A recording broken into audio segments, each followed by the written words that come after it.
And once my mother was traveling in a bus and she tried to get off the bus, and somehow the sack unsnapped and all the grain, the grains fell on the floor, and she, an old woman, sat down and people came rushing in, and they helped her repack the grains. And this is what my mother burnt her midnight oil, toiled and toiled and toiled hard, and she just wanted us, her sons, to get education, to get the best of life. And I really can never forget the sacrifices rendered by mother. If I say I am a product, in my initial career, while I was very poor, while I had nowhere to go, while I had no focus, when I had no direction, when I had nothing, nobody to help me out, when I was financially down, my mother was my only hope. And I think I am a product of the struggle and endeavors and toil and tears and sweat of my beloved mother. Hi folks, this is Dr. Ghulam Buriro, Assistant Professor, Institute of English Language and Literature, University of Sindh, Jamshoro. I hail from a small town, Shahdadkot, which is currently a part of district Kamba Shahdadkot, and earlier on it was a part of district Lakhana. I am here today to share with you how exactly I rose out of poverty, out of acute poverty, and became able to overcome all the obstacles and odds, challenges and frustrations, disappointments and failures that I encountered in my life. So, this way we can say I am here to narrate to you my success story, the story of my courage and power, the story of my commitment and responsibility, the story of my excellence, which in a nutshell we can now call my success story. Great 20th century British philosopher who became popular all over the world, Bertrand Russell, opens his autobiography with the sentence, and I quote, "Three passions, simple but overwhelmingly strong, have governed my life. Number one, longing for love. Number two, quest for knowledge. And number three, unbearable sense of pity for the sufferings of mankind." And my dear friends, I believe, I have a strong gut feeling that these very three passions somehow characterize my life also. My life story opens when I see myself in class matric. And I see that I was waiting for my result to come from Board of Intermediate and Secondary Education Succor. That was the precise moment I lost my father. I lost my father, who was a modest government servant, and we were not financially very well off. Now, at this precise moment also, the responsibility of my entire home, like my mother, my younger brother, my two younger sisters, and the rest of some people, came upon my weak, frail shoulders. But I did neither lose hope nor heart. I kept awaiting the arrival of result, and once my result was out, I started planning and thinking what exactly I should be able to do to finance my education, to put up the expenses, daily expenses of my home, and how exactly to make both ends meet. Now you may imagine, I was a frail, immature, unripe lad of, say for example, 17 to 18 years.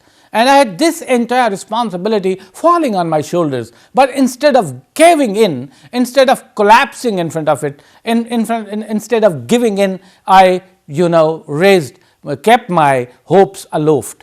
And I started thinking what to do. That was the time when my dear beloved mother, who was also quite advanced in years, she was old enough and frail, but she also gave us a lot of love, a lot of courage, a lot of hope, a lot of dreams. And this was when I saw certain dreams of a bright future in the eyes of my sweet mother.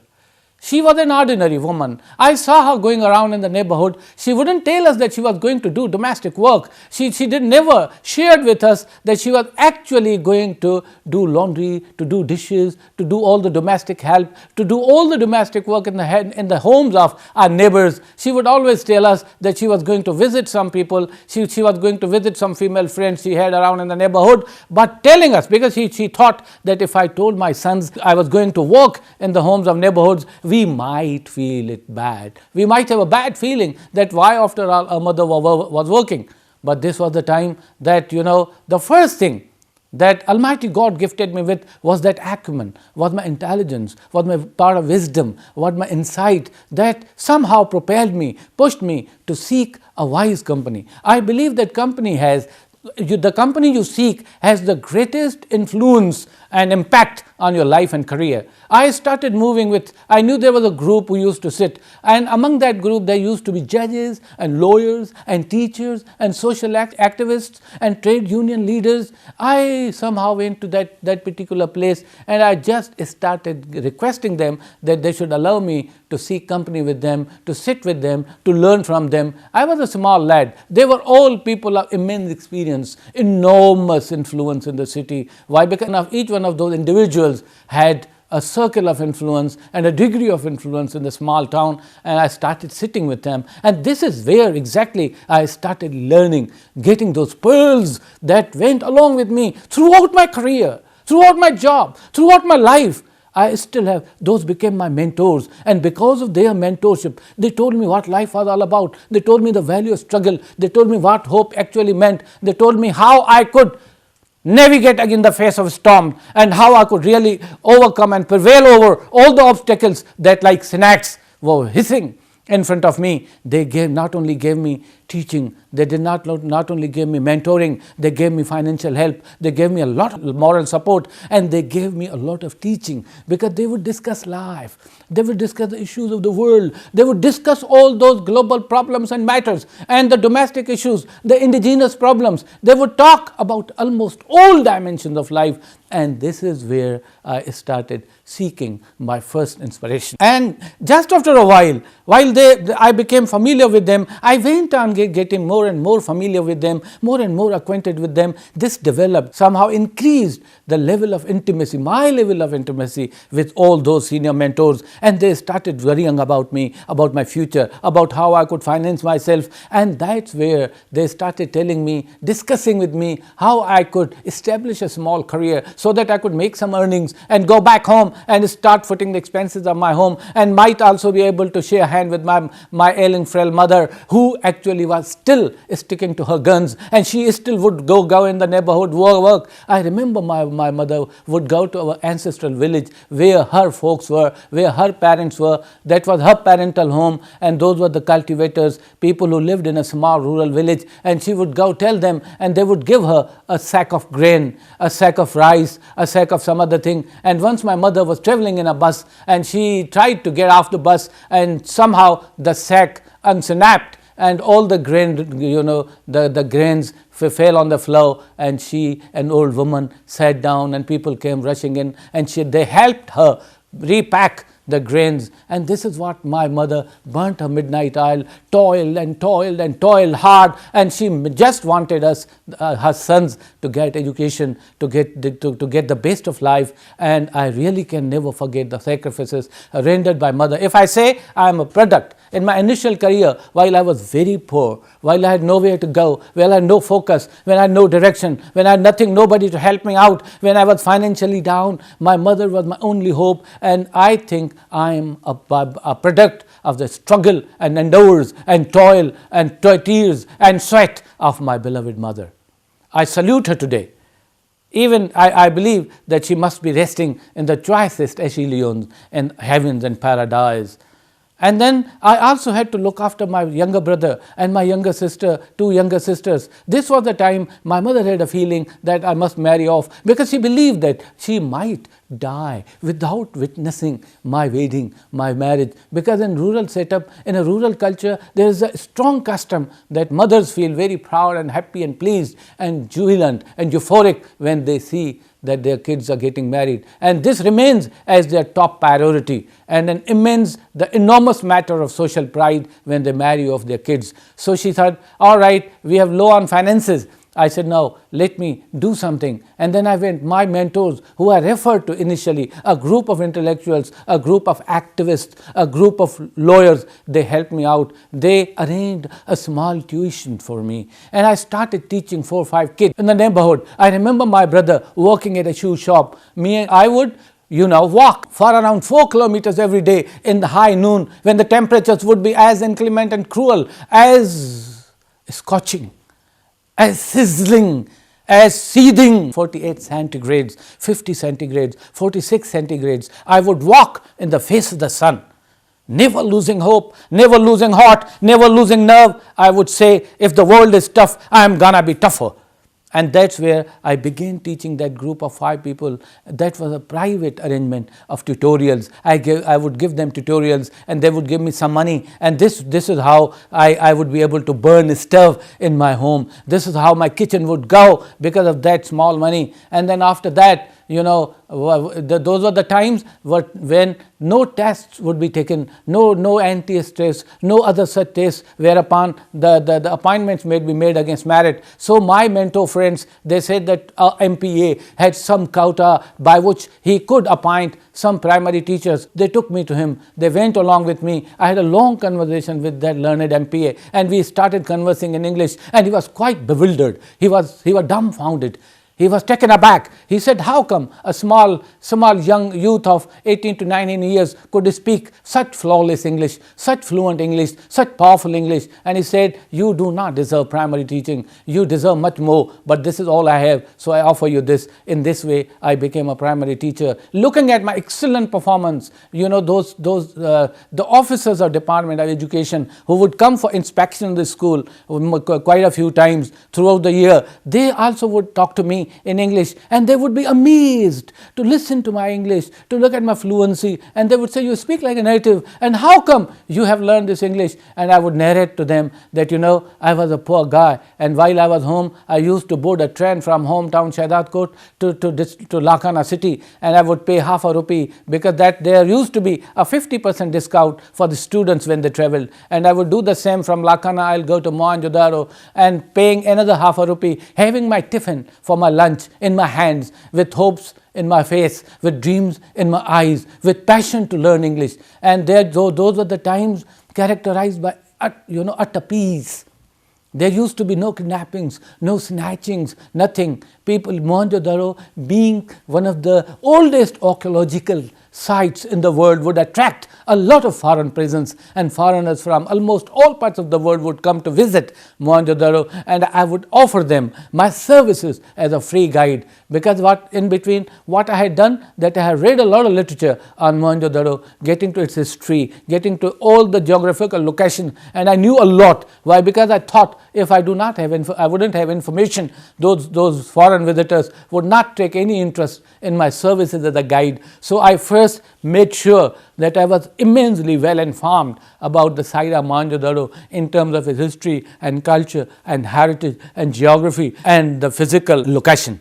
So when I would tell them, I don't need your money, I only want you to talk to me, I only want to listen to your English, my aim is to improve my English, and in return, well, that was the time, I would tell them that, see, I don't ask you for money, I only want you to spend time in your company, I want to learn English, I want to improve my pronunciation, I want to improve my fluency, I want to improve my confidence, and all this I can do by listening to you, by talking to you. And they would look at me with keen eyes, and some other time they look at me with amazement, and would somehow get surprised over my passion, and they would say, all right, you take us around. And in the end, I would see I went on picking up native accent, I went on picking up native. Well, when those officers would talk to me in my school, I get back to my primary school experience, where I was working as a primary school teacher, and my headmaster, such a fine gentleman, when he saw me speaking English in such an impressive way, he made an offer. He said, I can give you the biggest class we have in the school, and that's where you should establish your tuition center so that you can earn some finances. And that's exactly what I did. I listened to him. I saw a lot of insight and wisdom in what he was telling me, and I established Bright Future English classes. This was a tuition center, a tutorial class where I would offer tutorial classes, and I started teaching. And in just 2 to 3 months' time, I had a strength of more than 100 students, which I would break up into different shifts, where by their level of excellence, by their level of proficiency. So I started teaching them syntax and grammar and structures and composition and listening and speaking skills, reading and writing skills. And that's where I would also invite many of my mentor friends who would visit Shahidkot town from Karachi, from University of Sindh, from Shah Abdul Latif University, Khairpur, and certain other leading intellectuals who would work, poets and intellectuals and writers and men of wisdom. And I would arrange their 15 fortnightly and monthly lectures, and they would come and talk to my students. And that's where I was able to create a vibrant culture, learning and of wisdom and of insights. And that's exactly when I started earning a little bit of money, and I was able to raise around 150,000, and I started planning how I can do my masters in English at University of Sindh, because that used to be my biggest dream. I would often visualize, unlocking the key to my room in a hostel. I would dream of hostel. I had a fantasy, and that fantasy wouldn't let me sleep. I would always see myself walking the roads of the university, the campus, though I had never been to any university. I had never seen a university excepting in the movies or in the dramas, but I would often think of myself walking those corridors inside the, institute and department buildings, and unlocking the lock to my room in the hostel. Anyways, my friends, some of them who were Hindus, had a greater and a deeper and a more acute financial sense. They advised me to buy certificates from National Savings Centre from Shahdad Court, because each certificate would give me rupees 1100 as a profit after every 6 months. So I bought 6 certificates rotation. The certificate that I bought in Jan gave me profit in June, and Feb in July, and March in August, and blah blah blah. And that's how I became able to say, all right, I have now 1100 rupees by which I can survive 1 month in a campus. I can have my food and books and everything. And then I also saved from that tuition center, Bright Future English classes, which I mentioned earlier, 150,000. Why? Because I had by that time 2 sons taking birth. I had a wife to look after. I had my brother to, who also used to work at a shoe shop, and he also was a courageous man, a lion-hearted man with a steely resolve and with a determination which is unparalleled and unrivaled. And he also would walk in the face of the sun in the mid of afternoon, right at the mid of afternoon, in the temperatures rising as high as 48, and we both brothers started looking after home, looking after our mother. And we had not only the blessings of our mother, but our mother would do everything, every odd job, each small work that she used to do, and she always gave us dreams, she always gave us hope, and she always was there to offer us her blessings, and because of which we now started rising. And I somehow became able to come to university. I sought admission in Masters English Literature program, and that's where I found a lots of beautiful girls and lots of distractions. I would tell you youth that please make sure that you remain focused, never compromise on anything, never compromise your goals, never compromise your targets, never compromise anything that might fall in your way. If you do not get distracted, and if you have that sense of excellence, a heightened sense of commitment, and if you remain focused on your dreams, you are there to do everything. You can defeat every obstacle, you can overcome every hindrance. And that's exactly what I did. Though there were offers from certain most beautiful girls who wanted to seek my friendship, who wanted to develop some kind of other romantic feeling with me, but I always would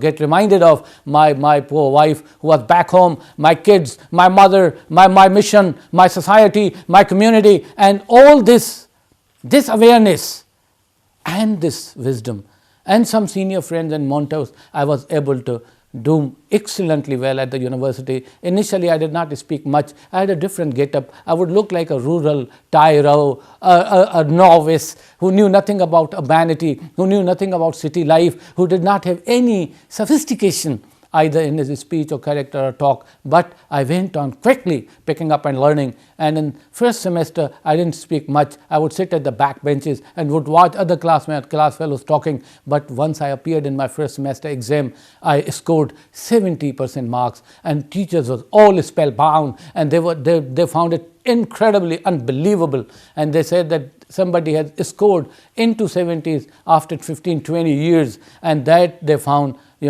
they thought that they suspected if I could perform this well. Anyways, they called me and they talked to me, they conversed with me, they interviewed me, they in a kind of took viva, and they said, all right, now this lad has really worked hard and he truly deserves the grades that he has been able to score. And this was a turning point. The story went on. I secured first position in the first semester, first class, first position, and then I had to maintain that position all along up until the fourth semester, and this is exactly what I did. I used not to go in Muharram holidays. In any other holidays, I would stay put in the hostel. I would survive on loaf of bread.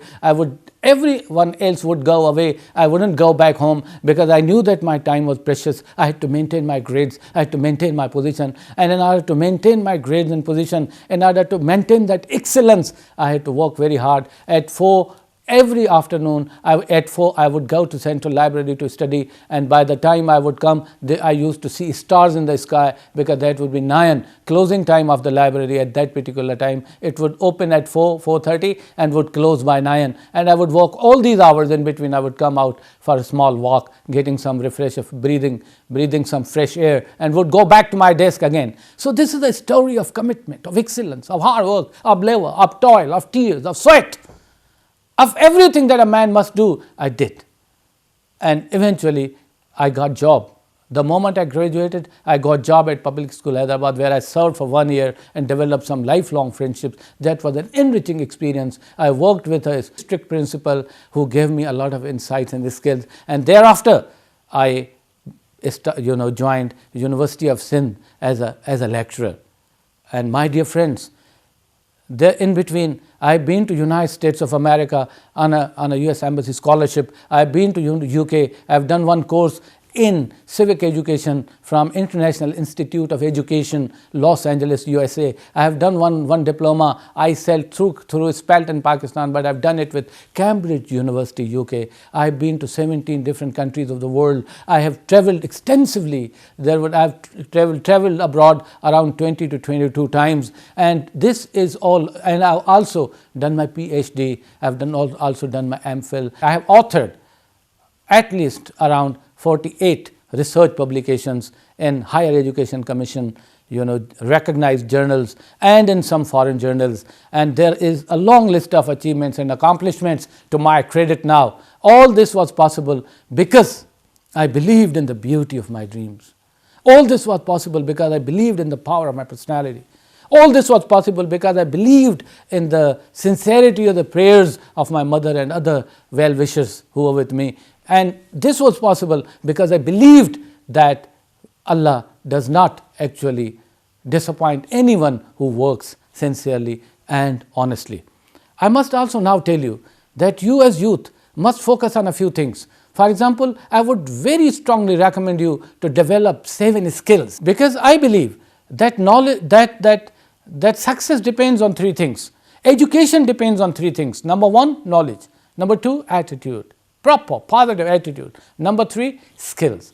If we have knowledge and attitude and skills, we can always become successful individuals in our life. And I would say among skills, what you need to do is to have, first of all, you should have communication skills, IT skills. You must be well versed with the use of technology, with the use of computer, without which anyone who doesn't know and is not friendly with use of technological devices and cannot handle all those computer apps would be termed as an illiterate person in the modern era. So I would insist that you develop IT skills, social skills, communication skills, soft skills, and you should also develop public speaking skills. You must also learn interpersonal skills. You must also learn to be a team player skills, and you must also learn how exactly you can improve your analytical skills, your intellectual skills, your decision making skills. All this one set of skills, if we learn, why? Because we are not taught only by the books. This is the time where we will survive only by this unique set of skills, which I enumerated. And I want all of us, including me, I would insist that you youth must have 5 senses. Number 1, sense of time. Time, everyone in this world has 24 hours.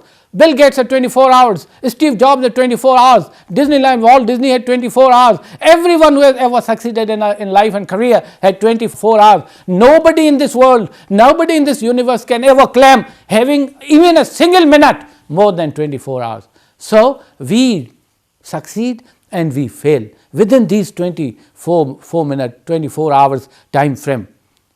Therefore, if we learn to utilize time properly, if we have the time management skills, if we put first things first, if we never leave most important things at the mercy of least important things, I believe that we can always excel, we can always succeed. So number 1 is sense of time.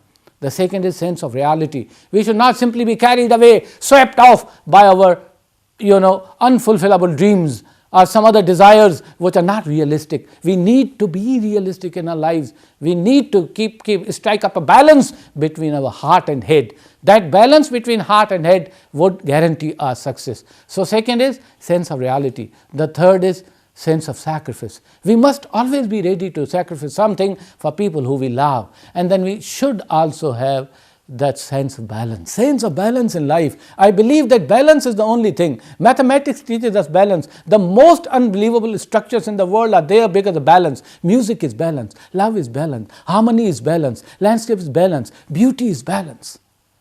Balance is the key word. And the last one I would recommend is that sense of love. We must have inexhaustible reservoirs of love.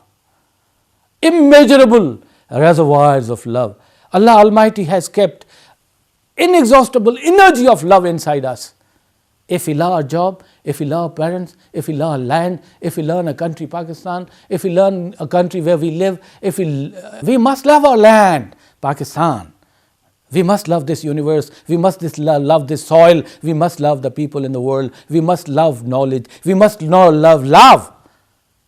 And if we start disseminating this inexhaustible energy of love and we spread hope and we give people hope, I think this world will be a much happier and a much better place to live in. Folks, I'm indeed very grateful to you for listening to my small story, and I hope you find it inspiring. Thank you very much indeed.